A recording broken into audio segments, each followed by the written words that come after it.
দেন। মুখলিস বান্দা হিসেবে আল্লাহ তাআলা কবুল করেন। আজকের আলোচনাকে কেন্দ্র করে মহান রব্বি করিম আমাদের সকলকে আল্লাহ তাআলার ওলি হিসেবে কবুল করে নেন, ওলিয়ে খাস হিসেবে কবুল করে নেন এবং আমাদের দুনিয়ার প্রয়োজনকে পুরো করে দেন, আখিরাতের সমস্ত প্রয়োজনকে যেন আল্লাহ তাআলা পুরা করে দেন। আল্লাহ তাআলা দুশ্মন যে খাতা আছে ওই খাতা থেকে আমাদের নামটা কেটে দেন, মুনাফিকের খাতা থেকে আল্লাহ তাআলা আমাদের নামটা কেটে দেন।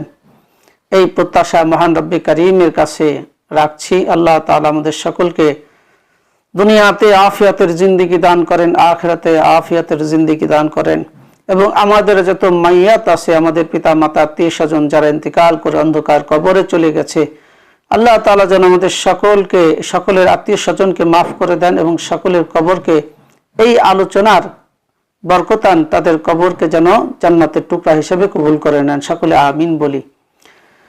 মুআজ্জিজ মোহতারাম, আমি কোরআনুল কারীম থেকে ছোট্ট একটি আয়াতে কারিমা তেলাওয়াত করেছি এবং হাদিসের মহাসমুদ্র থেকে ছোট্ট একখানি হাদিস শরীফ তেলাওয়াত করেছি। আল্লাহ তাআলা তৌফিক দান করলে সামান্য কিছু কথা বলার আশা রাখি।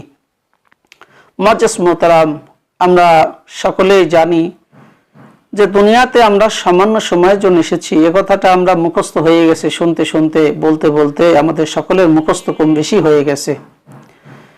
তো আল্লাহ তাআলা আমাদের এই হায়াতের মধ্যে, দুনিয়ার এই হায়াত, সামান্য হায়াত দিয়েছেন বান্দাকে পরীক্ষা করার জন্য। এটা আমরা সবাই জানি, সবাই বুঝি, কিন্তু আমলের জিন্দেগি আমরা তৈরি করতে পারছি না। আমরা নিজেদের জীবনকে সাজাতে পারছি না যেই আমলকে আল্লাহ তাআলা পছন্দ করেন। কিন্তু দুঃখের বিষয়, আমরা চেষ্টা করি কিন্তু পারছি না। কেন পারছি না? আজকে সেই বিষয়টা নিয়ে আলোচনা করব, যদি আল্লাহ তাআলা তৌফিক দান করেন।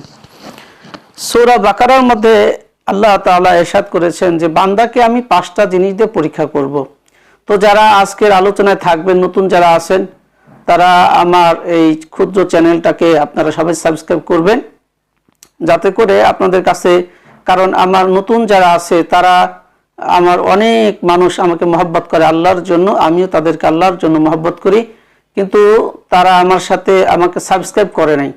তো সবাইকে আমি বলবো, পাশে দেখবেন যে লাল একটা সাবস্ক্রাইব লেখা আছে, ওটাতে ক্লিক করলেই সাবস্ক্রাইব হয়ে যাবে। এইটা আপনাদের কাছে আমি আশা রাখি, যাতে করে আমার এই আলোচনা থেকে আমরা সবাই ফায়দা পাই। এটা থেকে আমার কোনো টাকা আসে না, কিন্তু আমি এই জন্য খেদমতের সাথে আসি যেন আল্লাহ তাআলা আমাদেরকে এই ওসিলায় আখিরাতে এবং দুনিয়াতে কল্যাণ দান করেন। ব্যাস এতটুকুই। এখানে প্রত্যেকটা আমলের ক্ষেত্রে নবীজি বলেছেন, বুখারী শরীফের সর্বপ্রথম হাদিস, ইন্নামাল আমালু বিন্নিয়াত। আমরা সবাই জানি যে মানুষ যেটা নিয়ত করে সেটা আল্লাহ তাআলা দান করেন। তো আল্লাহ রাসূল বলছেন কি, যে তুমি নিয়ত করো, সব আমল আল্লাহর জন্য করবে। সামান্য আতরও যদি লাগাও তো ওটা আল্লাহর জন্য। তো জানালা বাড়িতে আমরা তৈরি করি, যদি এটা আল্লাহর জন্য হয়, প্রত্যেক বাড়িতেই জানালা দরজা লাগে, তো ওটা আল্লাহর জন্য হতে হবে। জানালাটা আমরা করব, তো নিয়ত করব যে এই জানালা দিয়ে আমি আজান শুনবো, কেননা আজান শোনার নিয়ত করলে আমার সওয়াবটা লেখা হইতে থাকবে। যতদিন আজান এই পৃথিবীতে হবে, যে এলাকা আজান হয় ওই এলাকায় আজান শুনবো, তো সওয়াব লেখা হইতে থাকবে। কিন্তু বাতাস কিন্তু আসা বন্ধ থাকবে না, এটা আমরা সবাই জানি। কিন্তু নিয়ত করব কি? আখিরাতের নিয়ত করব। সব কাজেই আখিরাতের নিয়ত করব। যত জায়েজ কাজ, ভালো কাজ আছে, সব কাজেই আখিরাতের নিয়ত করব। আর মন্দ কাজে আল্লাহ তাআলার কাছ থেকে তওবা করে ফিরে আসব। এটাই হলো আল্লাহ তাআলা চান বান্দার কাছ থেকে। তো আল্লাহর জন্য আমাদের এই মেলামেশা, আজকের যে মেলামেশা হয় আমার আর আপনাদের সাথে, এই মেলামেশা আল্লাহর জন্য। আল্লাহ ওই কথাটি বলেছেন, ইন্না সালাতি ওয়া নুসুকি ওয়া মাহইয়ায়া ওয়া মামাতি লিল্লাহি রাব্বিল আলামিন। যখন নিয়াতের মধ্যে গন্ডগোল হয়ে যায়, তখন আমরা এই আয়াতে কারিমাটা সকলে মনে করব, তো দেখবেন আল্লাহর এই আয়াতটা আসার সাথে সাথেই নিয়তটা খালেস হয়ে গেছে, আল্লাহর জন্য হয়ে গেছে। ইন্না সালাতি ওয়া নুসুকি, যদি আরবিতে না পারি বাংলায় বলবো যে আল্লাহ আমার আমলটা শুধু তোমার জন্য। আমরা সন্তানের জন্য কত কিছু কিনে বলি, সন্তান তোমার পছন্দ হয়েছে, মেয়ের কাছে যাই, মেয়ে তোমার কি জিনিসটা পছন্দ হয়েছে। আবার ছেলের কাছে যাই, ছেলের কাছে গিয়ে বলি যে ও আমার সন্তান, দেখো তোমার কি এই জুতোটা পছন্দ হয়েছে, এই জামাটা কি তোমার পছন্দ হয়েছে। এটা আমরা বলি না? মুআজ্জিজ মুহতারাম, সবাই আমরা আব্বাকে একটা গিফট করলে, হাদিয়া দিলে আব্বাকে জিজ্ঞাসা করি, হুজুরকে কোনো গিফট করলে বলি যে হুজুর এটা কি আপনার পছন্দ হয়েছে? সবাইকে বলি যে এটা কি আপনার পছন্দ হয়েছে, কিন্তু একজনকে আমরা বলি না, মাকেও আমরা বলি মা তোমার জন্য এই শাড়িটা এনেছি, তোমার কি পছন্দ হয়েছে? তো মা একটা অ্যান্সার করেন, কিন্তু কখনোই আমরা আল্লাহকে জিজ্ঞাসা করলাম না, আল্লাহ আমার এই আমলটা কি আপনার কাছে পছন্দ হয়েছে? আবার যখন কোনো আমরা গুনাহ করে ফেলি ভুলবশত, তখন আবার বলি না যে আল্লাহ আমি গুনাহ করে ফেলেছি, আমাকে মাফ করে দেন। তো এই আমল আল্লাহর জন্যই আজকের আমাদের মেলামেশা, এই আয়োজন, কোরআন এবং হাদিসের আলোকে আলোচনা, এই আলোচনাটা যেন আল্লাহর জন্য হয়, সকলে আমরা আমিন বলি। তো নতুন যারা আছেন সবাই সাবস্ক্রাইব করে আমার পাশে থাকবেন। আমি প্রতিদিন 11টা থেকে শুরু করি আলোচনা। তো এই আলোচনা যেন আমাদের জন্য আখিরাতের জন্যই হয়, কি বলেন ইনশাআল্লাহ? আল্লাহ তাআলা আমাদের সকলকে কবুল করেন। মুআজ্জিজ মুহতারাম, আল্লাহ তাআলা বান্দাকে পরীক্ষা করবেন 5 জিনিস দিয়ে। আমরা আগেই বলেছি যে আল্লাহ তাআলা হায়াত, মৃত্যু এবং হায়াত দিয়েছেন পরীক্ষা করার জন্য, আর এই পরীক্ষাটা হবে 5 জিনিস দিয়া। আল্লাহ তাআলা ইরশাদ করছেন, বিসমিল্লাহির রহমানির রহিম, ওয়ালানাবলুওয়ান্নাকুম বিশাইইম মিনাল খাউফি ওয়াল জু' ওয়া নাকসিম মিনাল আমওয়ালি ওয়াল আনফুসি ওয়াস সামারাত। এই 5 জিনিস দিয়ে বান্দাকে আল্লাহ তাআলা এই জমিনে পরীক্ষা করবেই, কারণ আল্লাহ এখানে তাকিদ দিয়েছে। আল্লাহ তাআলা বলছে ওয়ালানাবলুওয়ান্নাকুম বিশাইইম মিনাল খাউফি ওয়াল জু' ওয়া নাকসিম মিনাল আমওয়ালি ওয়াল আনফুসি ওয়াস সামারাত। আল্লাহ তাআলা 5 জিনিস দিয়ে পরীক্ষা করবে, ভয় দিয়ে পরীক্ষা করবে, যে আমি তোমাকে ভয় দিয়ে পরীক্ষা করব, ক্ষুধা দিয়ে পরীক্ষা করব, ফল শস্যের ক্ষয়ক্ষতি দিয়ে পরীক্ষা করব, তোমার জীবনের উপরে বিপদ আপদ মুসিবত নানা প্রকারের সমস্যা তোমার জীবনে থাকবে, এগুলো আমি পরীক্ষার জন্য তৈরি করেছি, এগুলো তোমাকে পরীক্ষা করব। এই 5 জিনিস দিয়ে আল্লাহ তাআলা পরীক্ষা কেন করবে? যে দেখবে যে বান্দা কি আল্লাহ তাআলার জন্যই কি, যে সুখে এবং দুঃখে এই 2 অবস্থা মানুষের জীবনে আছে, এই 2টা জিনিস থাকবেই, সুখ এবং দুঃখ। এই 2 জিনিস বান্দার সাথে সব সময় লাগা থাকে। কখনো বান্দা আজকে সুখে আছে তো কালকে দুঃখে থাকবে, আবার কালকে দুঃখ আছে, আবার 1 সপ্তাহ সুখ থাকবে, এভাবেই বান্দার জীবন কাটবে। আর এই সুখ আর দুঃখের মধ্যে 5 জিনিস সবসময় সাথে আছে। যে আয়াতে কারিমা তেলাওয়াত করেছি, এই আয়াতের মধ্যে আল্লাহ তাআলা বলতেছেন শেষে যে অবাশশিরিল মুমিনিন, যে মুমিনরা অবশ্যই পরীক্ষায় পাশ করবে। সুবহানাল্লাহ, আপনি সুসংবাদ দেন মুমিনদেরকে, তারা এই পরীক্ষায় বিজয়ী হবে। সুবহানাল্লাহ। কেন? এই জন্য যে মুমিনরা আল্লাহর উপরে তাওয়াক্কুল করে।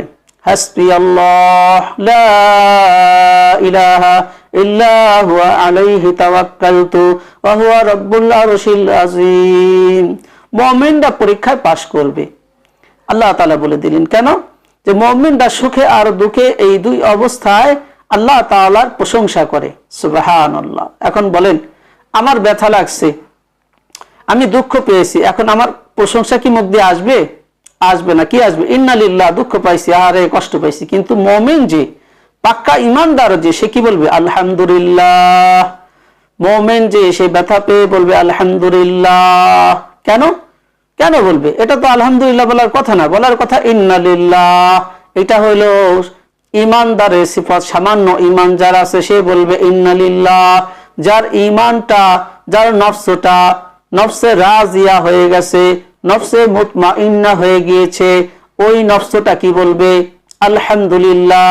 দলিল হচ্ছে আল্লাহ রাসূলের হাদিস। নবীজি বলেছেন কিয়ামতের মাঠে আউয়ালু মা ইউদআ ইলাল জান্নাতি ইয়াউমাল কিয়ামাতিল্লাযী ইয়াহমাদুনাল্লাহ ফিস সাররা'i ওয়াদ দাররা। আল্লাহ রাসূল বলছেন কিয়ামতের মাঠে সর্বপ্রথম তাদেরকে আহ্বান করা হবে যারা সুখে আর দুঃখে আল্লাহ তাআলার প্রশংসা করবে। এখন বলেন, আমি দুঃখ পাইলাম, কষ্ট পাইলাম, যদি ইন্না লিল্লাহ বলি তাহলে আমি ঈমানদার, এটা ঠিক আছে, এটাও ঈমানদারের সিফত ইন্না লিল্লাহ পড়বে, যে নিশ্চয়ই আল্লাহর জন্য, ইন্না লিল্লাহি ওয়া ইন্না ইলাইহি রাজিউন, এটাও ঈমানদারের সিফত। তারা দুঃখে সুখ সবসময় কি বলবে? ইন্না লিল্লাহ। আল্লাহ শিখাইছেন। কিন্তু ওই শ্রেণীর ঈমানদার ওই শ্রেণীর ইমানদার যারা বলবে আলহামদুলিল্লাহ ওয়াল্লাযীনা আমানু আশাদ্দু হুব্বান লিল্লাহ, আশাদ্দু হুব্বান লিল্লাহ, যারা আল্লাহকে শক্ত ভালোবাসে তারা বলবে আলহামদুলিল্লাহ, আলহামদুলিল্লাহ বলবে। একবার একটা ঘটনা আছে, অনেক ঘটনা আমার জীবনে 2-3টা ঘটনা ঘটছে। আমি প্রথমে ইন্নালিল্লাহ আসতে যাই মুখে, তখন আমি আলহামদুলিল্লাহ বলছি, আলহামদুলিল্লাহ বলছি। আমাকে অনেকে জিজ্ঞাসা করছে যে ভাই আলহামদুলিল্লাহ কেন বললেন, পাইলেন ব্যথা, কষ্ট পাইলেন, আলহামদুলিল্লাহ কেন বললেন? আমি বললাম কি, এটা আল্লাহ তাআলার রাসূল বলছেন প্রশংসা করার জন্য। ইয়াহমাদু মানে আলহামদু মানে হামদ মানে কি প্রশংসা করা। তা এটা কি প্রশংসা হইল? ইন্নালিল্লাহ কি প্রশংসা হইল? ইন্নালিল্লাহি ওয়া ইন্না ইলাইহি রাজিউন, নিশ্চয়ই আমরা আল্লাহ তাআলার জন্য এবং আল্লাহ তাআলার কাছেই আমাদের সকলকে ফিরে যেতে হবে, এটা না? এটা কি প্রশংসা হইল? আল্লাহ তাআলার জন্য হ্যাঁ, এটাও প্রশংসার অন্তর্ভুক্ত, কিন্তু খাস প্রশংসা যেটা সেটা হলো কি আলহামদুলিল্লাহ, সকল প্রশংসা আল্লাহর জন্য। আমি যে কষ্টটা পেলাম এটা আল্লাহ তাআলা অবশ্যই এর মধ্যে খায়ের রাখছেন, বরকত রেখেছেন। কারণ আউয়ালু মা ইউদআ ইলাল জান্নাতি ইয়াউমাল কিয়ামাতিল্লাযী ইয়াহমাদুনাল্লাহ ফিস সাররা'i ওয়াদ দাররা, আল্লাহ তাআলা অবশ্যই আমাকে ভালোবাসেন, এই জন্য কষ্ট দিয়েছেন। কারণ সর্বপ্রথম কিয়ামতের মাঠে যারা সুখে আর দুঃখে আল্লাহ তাআলাকে ডাকে, সুখে আর দুঃখে, দুঃখে তো সবাই আল্লাহ তাআলাকে ডাকে, কিন্তু সুখে কিন্তু মানুষ আল্লাহ তাআলাকে ডাকে না। তো দুঃখ পাইলে কি বলে? ইন্নালিল্লাহ বলে, কিন্তু আলহামদুলিল্লাহ কেউ বলে না। হ্যাঁ বলে যারা আশাদ্দু হুব্বান লিল্লাহ, আল্লাহ তাদের প্রশংসা কোরআনুল কারীমের মধ্যে করছে। কি করছে আল্লাহ তাআলা বলতেছেন ওয়াল্লাযীনা আমানু, যারা ঈমান আনছে, ঈমান আনার পরে এমন ঈমান আনছে আশাদ্দু হুব্বান লিল্লাহ, আশাদ্দু মানে শক্ত, কঠিন, আল্লাহ তাআলাকে ভালোবাসে, আল্লাহ তাআলা বিপদে দিলেও আলহামদুলিল্লাহ বলে। হযরত আইয়ুব আলাইহিস সালামকে আমরা সকলেই জানি, চিনি, ফেস চিনি না, কিন্তু কুরআনুল কারীমের দিকে তাকিয়ে আমরা সকলেই তাকে চিনি। হযরত আইয়ুব আলাইহিস সালামকে আল্লাহ তাআলা কঠিন শক্ত পরীক্ষা করেছেন, কিন্তু আইয়ুব আলাইহিস সালাম সবসময় আল্লাহর প্রশংসা করেছে, কখনো দুঃখ প্রকাশ করে নাই। সুবহানাল্লাহ, সুবহানাল্লাহ। সব সময় আইয়ুব আলাইহিস সালাতু ওয়াস সালাম সব সময় আল্লাহ তাআলার প্রশংসা করেছে। সন্তান নিয়ে গেছে, তাও বলছে আলহামদুলিল্লাহ। স্ত্রী রোগের কারণে সকলে চলে গেছে, তাও বলছে আলহামদুলিল্লাহ। ধন সম্পদ সব নিয়ে গেছে আল্লাহ তাআলা, তাও বলছে আলহামদুলিল্লাহ। আইয়ুব আলাইহিস সালামের স্বয়ং শরীর মোবারকের মধ্যে কি হয়েছে? অসুস্থ হয়ে গেছে, তারপরেও বলছে আলহামদুলিল্লাহ। এটা হলো বিলায়াতের উচ্চতর এক স্তর, আল্লাহ তাআলাকে ভালোবাসার এক উচ্চতর স্তর। আজকেই সেই আলোচনাটা করব ইনশাআল্লাহ, যে কখন এই অবস্থা তৈরি হয়, কখন আপনি আপনার ঈমানকে এবং জান্নাতের মধ্যে যখন আগে ডাকা হবে, কখন আমরা সকলেই যাইতে পারবো। এই দুই আমল যখন করব, যখন সুখ আসবে আল্লাহকে ভুলে যাব না, যখন দুঃখ আসবে তো আল্লাহ তাআলাকে ভুলে যাব না, তখন আলহামদুলিল্লাহ বলবো। সুখে থাকবো আল্লাহর প্রশংসা, এটা তো ঠিক আছে সবাই করে, কিন্তু দুঃখে থাকলে আলহামদুলিল্লাহ কয়জনে আমরা বলি? আমি আশা করি আমার যারা ভালোবাসার মানুষ আছেন সবাই দুঃখে আল্লাহ তাআলার প্রশংসা করবেন তো ইনশাআল্লাহ। আলহামদুলিল্লাহ এই কথা বলে কখন? যখন নফসটা কি হয়ে গেছে? রাজিয়া হয়ে গেছে। রাজিয়া, রাদিয়া মানে সন্তুষ্ট। যেই নফসটা, মনটা, নফস মানে মন, রূহ মানে প্রাণ, আমরা বুঝিনি। রূহ অর্থ জীবনী শক্তি, প্রাণ, আর নফসটা হলো মন। তো একে নফস, একে রূহ, একে দিল, ওয়ালে দর হারফে হার এক হাসতে মুশকিল, এই তিনটাই গিট্টু মেরে দেওয়া হয়েছে, গিট মেরে দেওয়া হয়েছে, তিনটাই হলো মন। আরো এর শাখা প্রশাখা আছে, 5 জিনিস মিলে হয় মন, কিন্তু এই 3 জিনিস মূল। তো আমি আজকে নফসের আলোচনা করব। তার আগে হাদিস শরীফ যে তেলাওয়াত করেছি, ওই হাদিসের মধ্যে, বুখারী শরীফের হাদিস, আল্লাহ রাসূল বলছেন আল কাবাইরুল ইশরাকু বিল্লাহ, তোমরা আল্লাহ তাআলার সাথে শিরিক করো না। ইশরাকু বিল্লাহ ওয়া উকুকুল ওয়ালিদাইন, তোমরা পিতামাতার সাথে অবাধ্য আচরণ করো না। ওয়া উকুকুল ওয়ালিদাইন ওয়া কাতলুন নাফস, এবং কাউকে অন্যায়ভাবে হত্যা করো না, কাউকে সামান্য বিষয় নিয়ে হত্যা করো না, যত বড় বিষয় হোক না কেন তোমরা হত্যা করো না, সবর করো, ধৈর্য ধারণ করো, তোমরা ধৈর্য ধারণ করো। সামান্য কারণে হত্যা করো না। ওয়াকাতলুন নাস, কারণ এক মানুষকে যে হত্যা করলো সারা পৃথিবীর মানুষকে সেই ব্যক্তি হত্যা করলো। আল্লাহ রাসূল বলছেন যে মানুষকে তোমরা অন্যায়ভাবে হত্যা করো না। ওয়াকাতলুন নাস ওয়া ইয়ামিনুল গুমুস, ওয়া ইয়ামিনুল গুমুস, এবং মিথ্যা শপথ তোমরা করো না। মিথ্যা শপথ করে মানুষ এই খারাপ গুণগুলা কেন করে? এই খারাপ কয়েকটা গুণের কথা বলছে। এক হলো আল্লাহ তাআলার সাথে শিরক করে। শিরক দুই প্রকার, একটা হলো সগীরা, একটা হলো কবীরা। শিরক দুই প্রকার, একটা হলো সগীরা আর একটা হলো কবীরা। কবীরা হলো কোনো কিছুকে তার জাহের এবং বাতেন, দুই শরীর নিয়ে, জাহের এবং বাতেন, মন এবং শরীর নিয়ে প্রকাশ্য কোনো বস্তুকে আল্লাহর সাথে সরাসরি শিরক মনে করে। যে এই মাখলুকটা, মানে তাকে মাখলুক মনে করে না। এই কপাল যেমন কাউকে ঠেকানো যাবে না, সে এই কপালটা ঠেকায় দেয় এবং তাকে তার কাছ থেকে কোনো ফায়দা হাসিল করার জন্য তার প্রশংসা করে এবং তার কাছে প্রার্থনা করে। কিন্তু প্রার্থনা তো শুধুমাত্র একমাত্র আল্লাহ তাআলার কাছেই করতে হবে, ঠিক কিনা? তো এই জন্য তার জাহের শরীর এবং বাতিনি শরীর নিয়ে সে মাখলুকের কাছে চায়। তো এটা হলো সরাসরি তার জাহের এবং বাতিনকে নিয়ে সে যখন কোনো বস্তুর কাছে প্রার্থনা করে, আকাঙ্ক্ষা করে মনের আশা পূরণ করার জন্য, তো এটা হলো শিরকে কবীরা।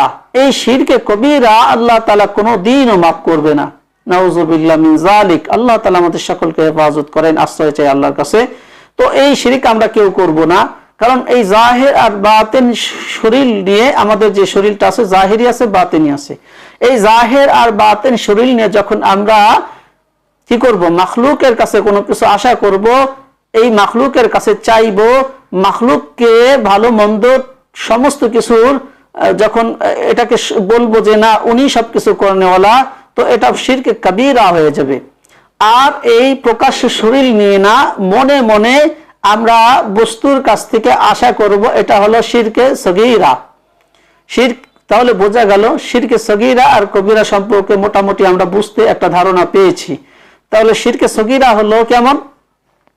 শিরকে সগীরা হলো যে ওষুধ আমাকে ভালো করে, ওষুধ আমাকে ভালো করে, গাছ থেকে ফল হয়, হ্যাঁ গাছে ফল দেয়, এই গাছে ফল দিছে, জমিতে ফসল দিয়েছে, পুকুরে মাছ ধরেছে, এটা তো স্বাভাবিক স্বাভাবিক কথা, তাই না? কিন্তু এটা যে কিছু করতে পারে না, এই ইয়াকিন বান্দার দিলের মধ্যে থাকতে হবে।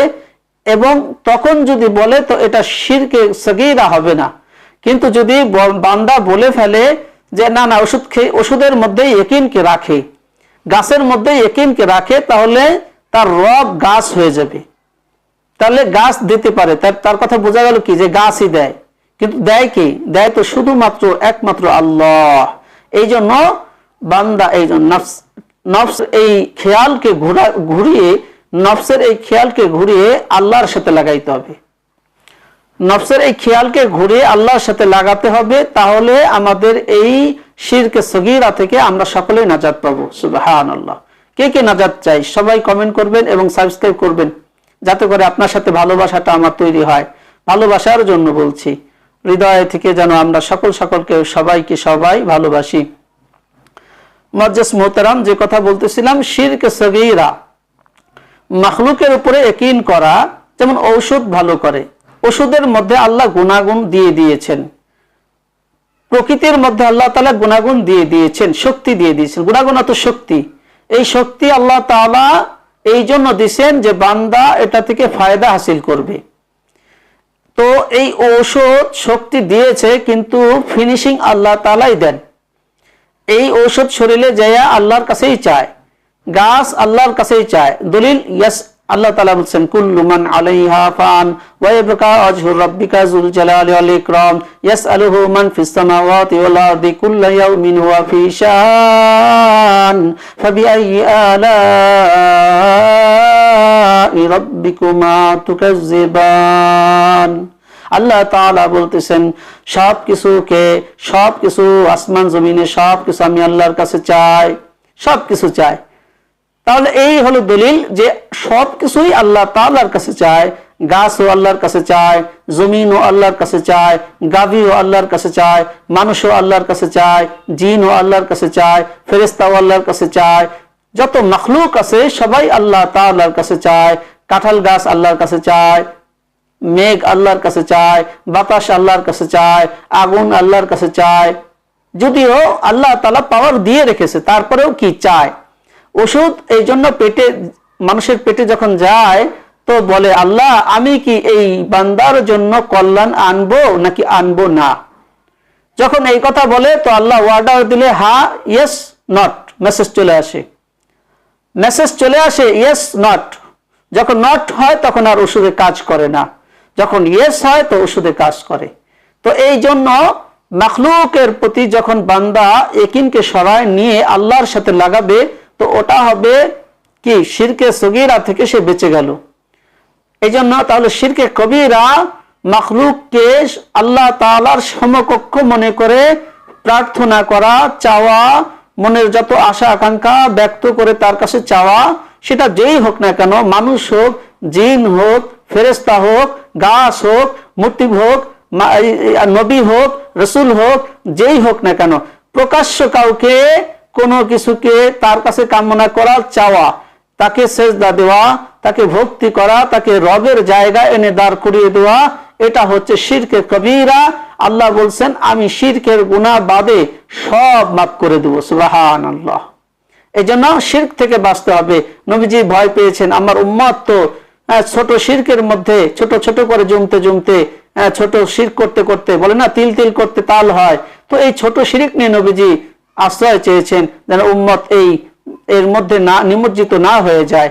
মুআজ্জিজ মোহতারাম, এই ছোট শিরক থেকে আমাদেরকে বাঁচতে হবে। বাঁচবো তো ইনশাআল্লাহ।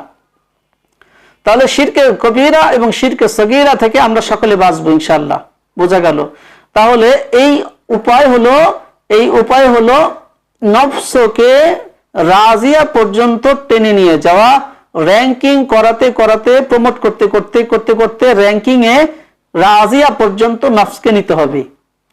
আর এই জন্য আল্লাহ তাআলা বান্দার কাছ থেকে চাচ্ছেন হলো মুজাহাদা, যে বান্দা তুমি মুজাহাদা করো। কারণ নফসের আখলাক হলো, এই যে হাদিস শরীফ আমি তেলাওয়াত করেছি, এই হাদিস শরীফের মধ্যে রাসূল সাল্লাল্লাহু আলাইহি ওয়াসাল্লাম বলেছেন যে নিশ্চয়ই তোমরা আল কাবাইরুল ইশরাক ওয়া উকুক বিল্লাহ, আল্লাহর সাথে শিরিক করো না। তা আল্লাহর সাথে শিরিক সম্পর্কে আমরা বুঝতে পেরেছি, আল কাবাইরুল ইশরাক বিল্লাহ ওয়া উকুকুল